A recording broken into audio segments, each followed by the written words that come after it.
Հիմա ամեն կիրակի գնում եմ պատարագի, միջից էլ են ասում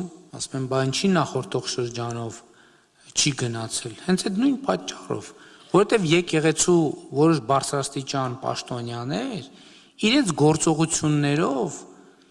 իմ նման հազարավոր, եթե չասենք տասնյակ հազարավոր մարդկանց վանել են եկեղեցուց,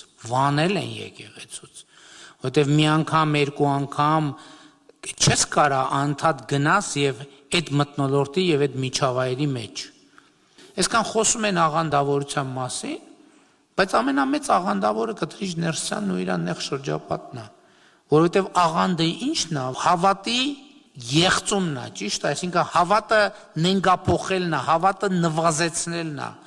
մարդուն հավատից հեռացնելն է։ Տասնյակ հազարավոր մարդկանց հավատից հայաստանյաց առաքելական Սուրբ եկեղեցուց հեռացրել են եւ մարդիկ իրենց հոգեվոր կյանքի փնտրտուքով գնացել են, հայտնվել են տարբեր տեղերում, որտեղ շատ թե քիչ ինչ որ հոգեվոր խոսակցություններ եւ հոգեվոր թեմատիկա կա։